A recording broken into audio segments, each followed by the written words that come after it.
What's going on, everybody? This is the young Professor Matt Grafer with the Florida Ambassador Media Group, and it's the We Got You Fam interview series, and today I am joined by a very, very special guest.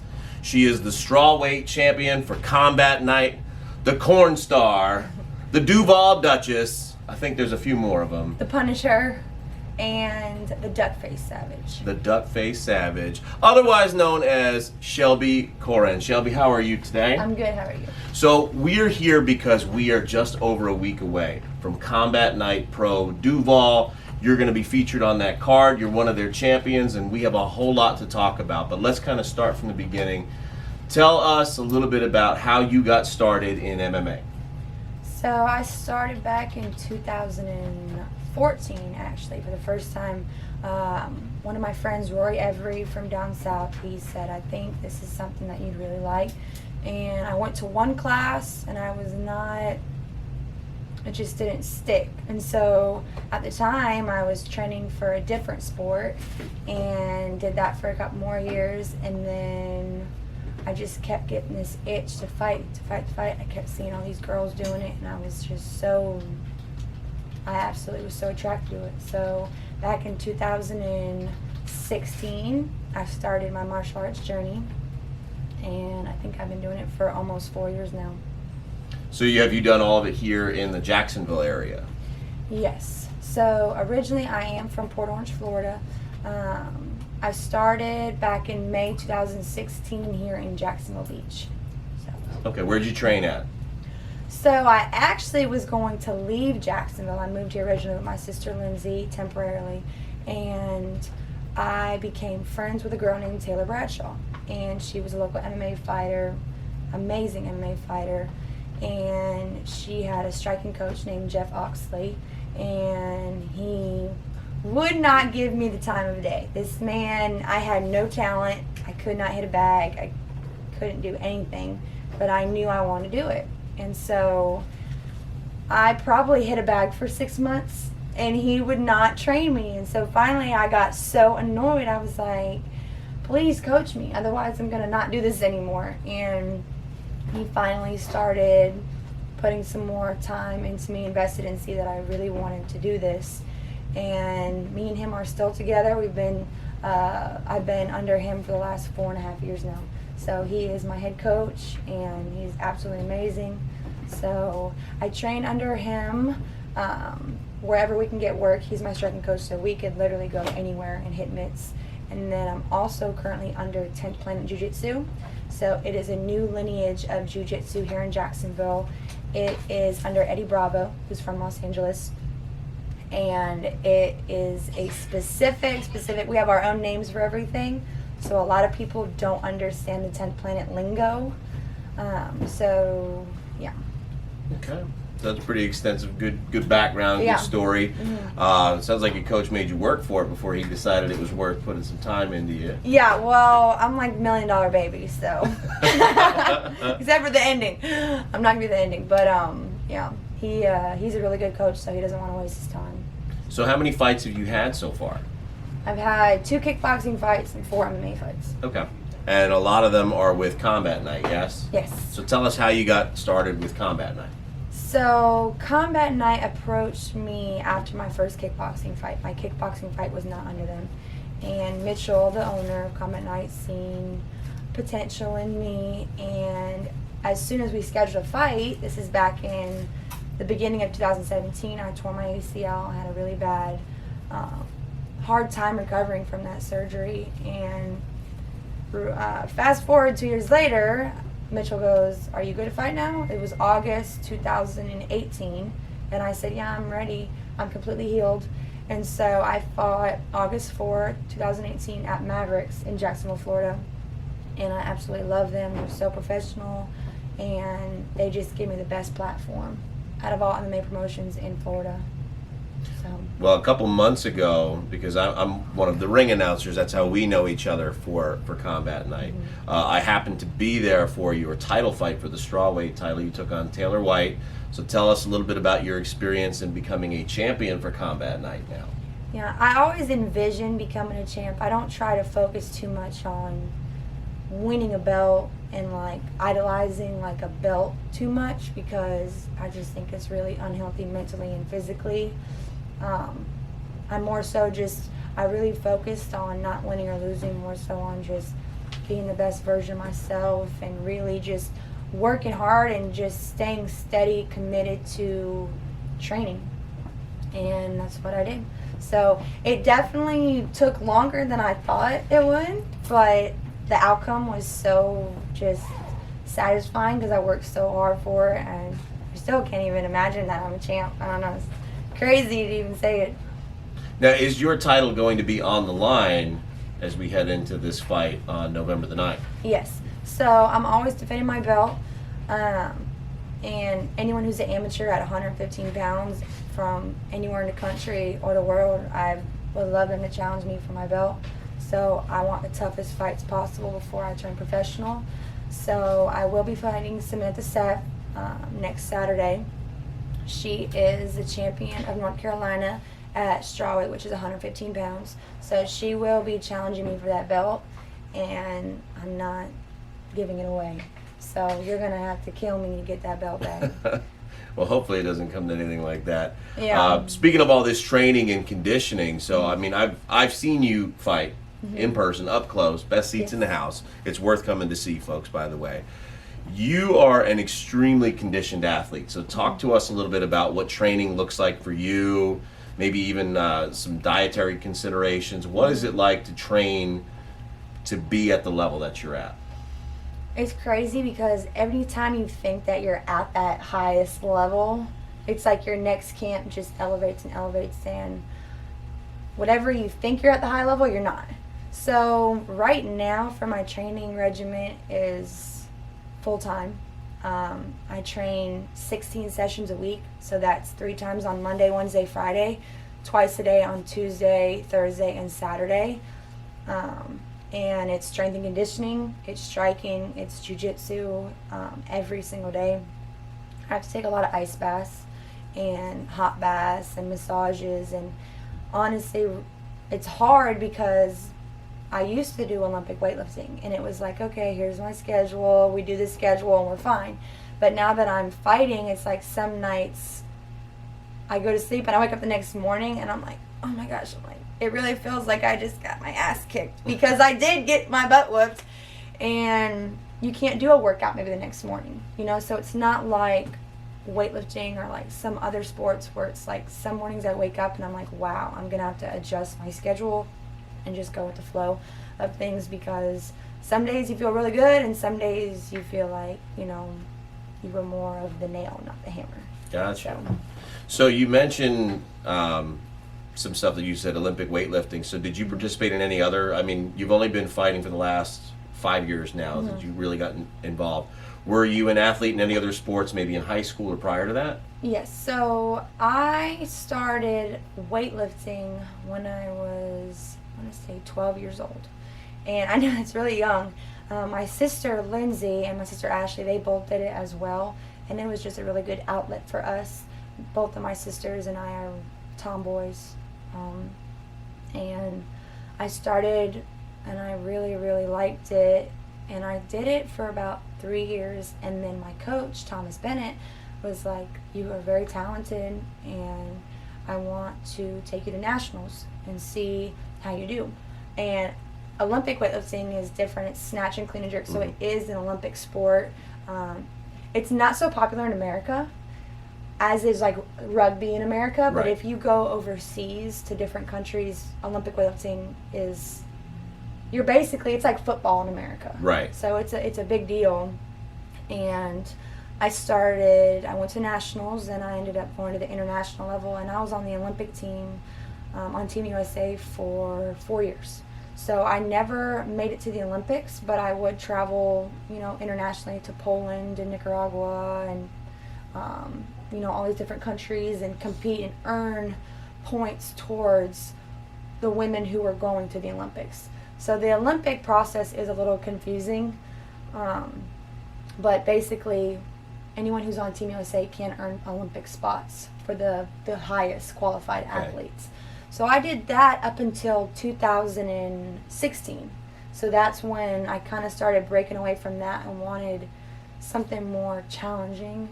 And I just am so drawn to martial arts. It's more so like it's just my entire entity now. So I think I was always supposed to be a martial artist, but weightlifting gave me such a good base and just a lot of discipline, and honestly built my foundation for everything. So definitely, and that's an interesting kind of shift in background, because those two sports, one of them, I mean, they're both individual sports, but very one of them is opposite. really individual in that it's only you, whereas with a combat sport, it's you It's a dependent against another variable. person Yeah. directly. Yeah. So typically weightlifting is more independent variable, like you said. It's the same thing every day, which is why I think I got so bored with it.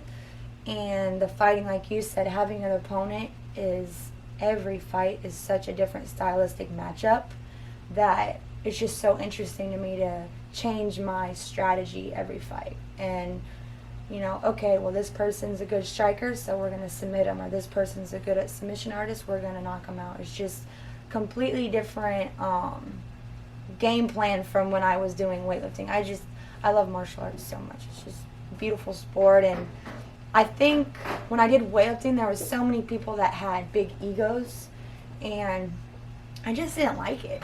I just did not like it anymore. And I'm not saying not all the people had egos that did the sport, but I just found in martial arts, so many people, when they tap out or, you know, submit to someone else, and the respects behind it are just so much true intention that I love being surrounded by people in my martial arts community. So you mentioned that because of just the level at which you're competing, that you have become essentially full-time in your training for this.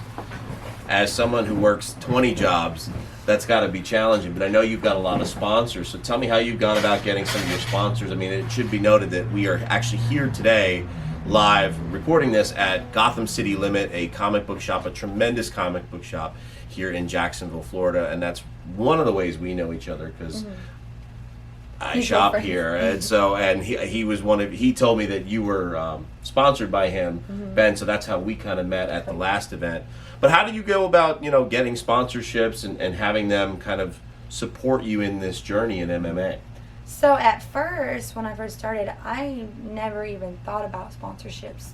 And then as I started this, I had a lot of people from the Jacksonville community reach out to me and say, we want to help you. We see what you're doing for the community. We see, you know, you really want to do this. Let us help you so you don't have so much pressure on yourself to work. And I still work. I have 3 jobs. So the sponsors do help tremendously. Ben Kingsbury from Gotham City Limit, he's one of my sponsors who helps an incredible amount.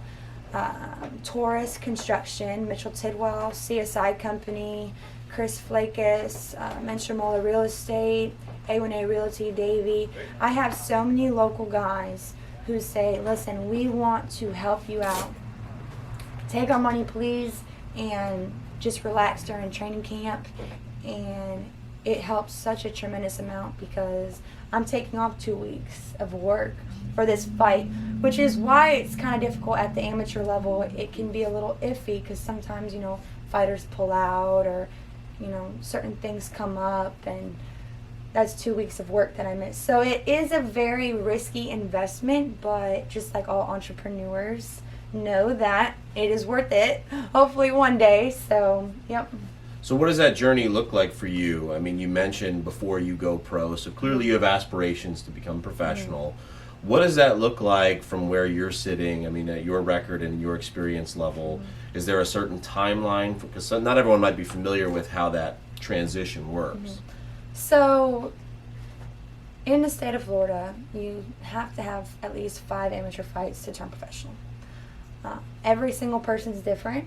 Some people are coming from the NFL. Greg Hardy right now, I think he had 2 amateur fights and then literally straight shot to the UFC. So it depends. If you're very, very talented, you can make that jump. With me, I would like to have at least 10 amateur fights before I turn professional, just because there's some girls in the UFC right now that have, you know, 50 plus kickboxing fights or 50 plus boxing fights, and that's a lot of experience under your belt. So I have 6 fights right now. Probably in 2020 I'll be turning professional, or 2021. I don't want to rush myself. So I will be traveling a lot this upcoming year to challenge any strawweight for their belt. So anyone in the United States, I will be challenging them for their belt. And I want to fight the toughest girls possible to make sure that I am ready to go to the next level. So hopefully 2020, if not 2021, but I'm in no rush whatsoever. Sure. So back here on the home front then, November 9th is the event that we keep talking about, Combat Night Pro Duval, and you're fighting on that show. But also, that's the same weekend right before Veterans Day. Veterans Day is 2 days later on that Monday. And I know you've been looking to get involved and started some charitable efforts for Veterans Day. So just tell our audience a little bit more about what you're doing. So I have teamed up with Paulie Gray. He is the owner of the charity Two Vets on a Mission. And basically what we're doing is we're linking up with the entertainment industry and igniting a spark within veterans and trying to uplift our community, not just veterans, but our entire community. We're trying to uplift them by having that fighting spirit. So I think the veterans and just the community in general are really attracted to watching someone get in a cage and fight and not give up, come back from a hard loss and finish a fight. And it really just uplifts our community. So I've teamed up with Paulie, and basically what we're going to be doing is we are giving away a trained canine. This year it's going to be a Rottweiler. So we are giving away a trained Rottweiler next Saturday at Combat Night. We are giving it to a local veteran from Duval County, and I'm really, really excited about that. And we are doing all sorts of stuff for veterans at the promotion. We're going to actually team up with vettix.com, and we're giving away 150 free tickets to anyone active military that's coming to this event. So we just really want to give back locally, and there's so many people that need to be uplifted that I know personally, and for some reason they're so attracted to watching me get in the cage and just, I guess, be fearless. You know, they really are attracted to that. They like seeing me not quit and putting on the best possible show I can. So it's going to be awesome. I hope that anyone who's active military, anyone who is family of active military, or any veterans, please invite them out. It is going to be absolutely amazing. Now, we were talking a little bit before we sat down here. You mentioned that you are also raising money.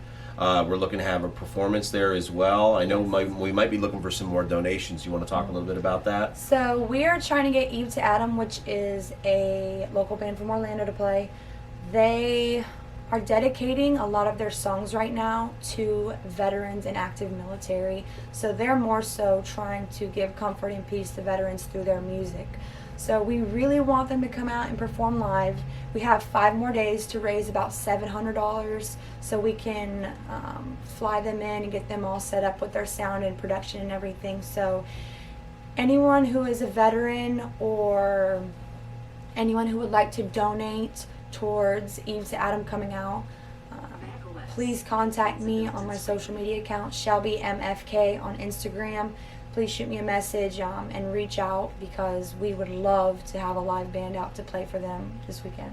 Well, this is going to air on Halloween, so if you're seeing this, that means 3 days. So by Sunday, Yes. November the 3rd, we want to have that. So if you're watching this and you get a chance to see it, contact Shelby, get in touch with her on Instagram, and she'll be tagged on the Facebook post for this as well. See what you can do to help enhance this already great event. Combat Night puts on a tremendous first-class experience. I've had a chance to be their announcer for several events. This is my first pro event, so I'm excited to be there. And we'll be at the Morocco Shrine Auditorium, which seats a few thousand people. So it's going to be super exciting, and anything that we can do to bring that event up. And if it's going to help veterans here in our community, I mean, Jacksonville's a big military town. Yes. We've got NAS Jax right here, a lot of great veterans organizations. So I think it's tremendous that you're using your platform as a successful and popular fighter to help raise this kind of awareness. But I have a question. So, am I gonna have to stand in the ring with this Rottweiler? Because they didn't tell me about this. We haven't settled all the details yet. I know it will be during the intermission, and even though it's a Rottweiler, It is professionally trained You by mentioned a that. trained canine unit, I promise. And he's gonna have a lovely home. So I'm just so excited to, yeah. I better wear something flexible so I can climb out of that cage. They I were have nowhere to go. trying to have a German Shepherd. Okay. That doesn't really make me feel better, but Yeah, yeah. That's gonna be a Rottweiler. right. So. Okay. Well, that's exciting. Well, that's good because service animals are important, and there's definitely a need within our military community. And I know they've been doing some interviews to find a worthy candidate. Yes. So that's exciting. So vet ticks. Gosh, there's a lot going on. Yeah. November the 9th, Combat Night, Pro, Duval, Shelby Koren. Anything else you want to add before we cut this thing short here? So Matt is going to be tagging me on Facebook and Instagram. Please follow and keep updated. I'm going to be posting all the promotional stuff for this event next weekend. If anyone has any questions, please feel free to shoot me a message and reach out to me. I am so excited, and there definitely will be a finish next weekend, and I will be the strawweight queen. So You got to be there to find out, folks. Tickets are available. Combat Night, you can check them out on Facebook. We'll have links up to all this stuff. So if you haven't gone to see any live professional or amateur MMA in or around Central Florida, this is your opportunity. Shelby, thank you so much for joining me. We'll see you next time on the We Got You Fam interview series.